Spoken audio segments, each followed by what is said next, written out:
Hello അസ്സാം വലൈക്കും. അപ്പം ഇന്ന് ഞാൻ എന്താ ഓർഡർ കൊടുത്തേ കണ്ടല്ലോ, മുട്ട പൊരിച്ചതും കേർഡ് റൈസും ലെമൺ സോഡയും.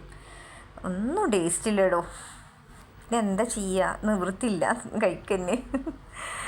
പിന്നെ ഞങ്ങൾ എങ്ങോട്ടാണ് ഡ്രസ്സ് മാറ്റണമെന്ന് വെച്ചാൽ അജ്മീർ പോവാണ് കേട്ടോ. ഇന്ന് രാത്രിയാണ് സ്ലീപ്പർ ബസ് ബുക്ക് ചെയ്തിട്ടുണ്ട്. അപ്പോൾ രാവിലെ അവിടെ എത്തും. രാത്രി ബസ്സിൽ കയറി കടന്നുറങ്ങിയാൽ രാവിലെ അവിടെ എത്തും. പക്ഷെ ഓരോന്ന് പറയുന്നുണ്ട്, ഞാനങ്ങനെ ഒന്നും മിണ്ടണില്ല. കാരണം ബുഷാണ് ബാഗ് പിടിക്കണത്, അപ്പോൾ ഒന്നും പറയാൻ പറ്റില്ല. കുപ്പിവെള്ളം മാത്രമേ ഞാൻ പിടിക്കണുള്ളൂ. നല്ല മഴ പെയ്തുകൊണ്ട് റോഡിൽ കേട്ടോ. പിന്നെ ATM നിന്ന് കുറച്ച് പൈസ കയ്യിൽ പിടിച്ചു. കാരണം ചില ഭാഗങ്ങളിലൊന്നും എന്തില്ല, ഫോൺ പേ ഗൂഗിൾ പേ അതൊന്നുമില്ല. ചിലയിടത്ത് പൈസ നിർബന്ധമാണ്.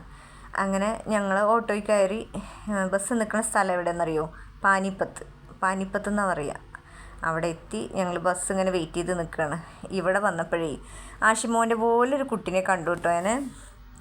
പിന്നെ അവനോട് ചിരിച്ച് സംസാരിച്ചപ്പോൾ ഓൻ്റെ നാട്ടിലേക്ക് പോകണം. 500 കിലോമീറ്റർ അപ്പുറമാണ് ഓൻ്റെ നാടാണ്. ഓൻ ഇതുപോലെ ബസ്സൊക്കെ ബുക്ക് ചെയ്തിരിക്കുകയാണെന്ന് പറഞ്ഞു. പിന്നെ ഞങ്ങൾ സംസാരിച്ചപ്പോൾ ഞങ്ങളുടെ ബസ്സിൻ്റെ മെസ്സേജൊക്കെ നോക്കി. എന്നിട്ട് പറഞ്ഞു ആ ബസ് ഇന്ന ബസ്സാണ്, അത് കുറച്ച് കഴിയും വരാനായിട്ട്. പിന്നെ അവന് സമാധാനമില്ലാണ്ട് കേട്ടോ, പാവം കുട്ടി. അവന് വിളിച്ചു, ആ ബസ്സിൻ്റെ ആൾക്കാർക്ക് വിളിച്ചപ്പോൾ ഇനിയുണ്ട് അരമണിക്കൂറായിരുന്നു. ആ അരമണിക്കൂർ ഞങ്ങളിങ്ങനെ വെയിറ്റ് ചെയ്ത് നിൽക്കണ്ടേ. ഇവരൊക്കെ യാത്രക്കാരനെ, പക്ഷെ ഇവർക്കൊക്കെ വേറെ വേറെ ബസ്സാണ്. അങ്ങനെ ഇപ്പുറത്തെ റോഡിൽ കൂടെ കണ്ടോ വേറെ ബസ് പോണേ, ഒറ്റ ബസ് ഇപ്പുറത്തെ റോഡിലുണ്ട്. രണ്ടിൻ്റെ നടുക്കൊരു ഇങ്ങനെ പോസ്റ്റ് കൊണ്ട് ഇങ്ങനെ മറിച്ചിട്ട് മാതിരി വെച്ചിരിക്കുന്നു. അതിൽ അവിടെ ഇങ്ങനെ വെയിറ്റ് ചെയ്ത് നിൽക്കുകയാണ് ഞങ്ങൾ. ഈ റോഡിൻ്റെ അപ്പുറം കണ്ടോ ശിവൻ്റെ ഒരു പ്രതിമ. അതൊരു അമ്പലമാണ്. മനുവിനെ പോലെ ഒരു കുട്ടീനെ കണ്ടു ഞാൻ ഇട്ടതാണ് ആ കുട്ടി. ആഷിമോൻ്റെ പോലെയും മനുവിൻ്റെ പോലെയും ഓരോ കുട്ടികളെ കിട്ടി എനിക്ക് കേട്ടോ. അതുണ്ടോ, എൻ്റെ മനു ചെറുപ്പത്തിൽ ഇങ്ങനെ ആയിരുന്നു. ഇപ്പം എൻ്റെ കുട്ടീനെ കാണണം, എനിക്ക് ആലോചിക്കുമ്പോൾ തന്നെ സങ്കടമാണ്. എന്താ മെലിഞ്ഞിക്കണത് എൻ്റെ കുട്ടീന്നറിയോ. പിന്നെ ഓരോ ബസ് വരുമ്പോഴും പോകേണ്ടവരൊക്കെ അങ്ങനെ പോകുന്നുണ്ട്. പിന്നെ ബസ്സിൻ്റെ അടിയത്തെ ആ സംഭവം തുറന്നിട്ട് അവരുടെ ലഗേജും കാര്യങ്ങളൊക്കെ അതിലാക്കും. അങ്ങനെ കയറിപ്പോവും. ഞങ്ങളിങ്ങനെ നിരാശയോടെ ഇങ്ങനെ നോക്കി നിൽക്കും, അടുത്ത ബസ് ഞങ്ങളുടെ ആണോന്ന്. അല്ല, അടുത്തത് ഞങ്ങളുടെ അല്ല. എൻ്റെ മനു അതേപോലെ അവിടെ ഇരിക്കുന്നുണ്ട്. മനു അല്ല കേട്ടോ, അത് മനുവിൻ്റെ പോലത്തെ ഒരു കുട്ടി. എന്തായാലും ഞാൻ റോഡ് ക്രോസ് ചെയ്തിട്ടേ, ഈ മംഗൽ മഹാദേവ് എന്നാണ് ഈ അമ്പലത്തിൻ്റെ പേര്. പിന്നെ രാമനും സീതയുണ്ട്, ശിവനും പാർവതിയുണ്ട്. കല്യാണം നടക്കാനുള്ള ഒരു അമ്പലമാണ് തോന്നുന്നു അത് കേട്ടോ. എന്തായാലും തിരിച്ചിങ്ങോട്ട് തന്നെ വന്നു.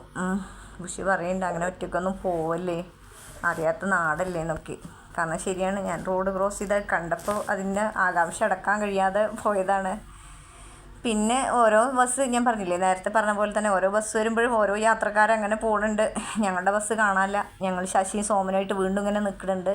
ഇതിൻ്റെ ഇടയിൽ എൻ്റെ മനു ഓരോരോ കുസൃതികൾ കട്ടുന്നുണ്ട്. മനുവിനെ പോലത്തെ കുട്ടി ഓട്ടോ പോണ പോലെ ഇടയ്ക്കിടയ്ക്ക് വിമാനം ഇങ്ങനെ പോകണുണ്ട്. ഞാൻ മാത്രം അതിങ്ങനെ വീഡിയോ എടുക്കണുണ്ട്. എന്തായാലും നല്ല രസമായിട്ടോ. പിന്നെ മനുവിൻ്റെ പോലത്തെ കുട്ടി പോകുന്നുണ്ട് കേട്ടോ, നല്ലൊരു കുട്ടി കേട്ടോ. പിന്നെ അതും കഴിഞ്ഞ് അവരും പോയി. അപ്പം ഞങ്ങളുടെ ബസ് വരുന്നുണ്ട്. അപ്പോൾ ഈ ആഷിമോൻ്റെ പോലത്തെ കുട്ടിയാണിത്. എന്തായാലും ഞങ്ങളുടെ ബസ് വന്നു. ഓനോട് യാത്ര പറഞ്ഞ് ഞങ്ങൾ ബസ്സിൽ കയറിട്ടോ. ഇതാണ് ബസ്സിൻ്റെ അകം. അയ്യോ, ഡോർ തുറന്ന് കണ്ടല്ലോ. എല്ലാ കർട്ടനുകളും ഇങ്ങനെ നീക്കി വെച്ചിട്ടുണ്ട്. ഒരു ചില്ല് വാതിലും ഉണ്ട്, അതിന് കർട്ടനും ഉണ്ട്. ഇങ്ങനെ കണ്ടോ, ബെഡും കാര്യങ്ങളും എല്ലാം ഉണ്ട്. അപ്പോൾ ഇൻഷാ അല്ലാ ചാനൽ കാണുന്നവരൊന്ന് സബ്സ്ക്രൈബ് ചെയ്യുന്നുണ്ട് കേട്ടോ. അപ്പോൾ നാളെ കാണാം. ഈ ഞങ്ങളുടെ സീറ്റിന് ഓരോ നമ്പറുണ്ട്. അപ്പോൾ നമ്പർ തിരഞ്ഞിങ്ങനെ പോവുകയാണ് എൻ്റെ ബുഷ്. എവിടെയാണ് നോക്കിയിട്ട്. അവസാനം കിട്ടിട്ടോ, ഞങ്ങളുടെ സീറ്റ് കിട്ടി. അപ്പോൾ tata bye bye, see you. അടുത്ത വീഡിയോ കാണാം. ഓക്കേ.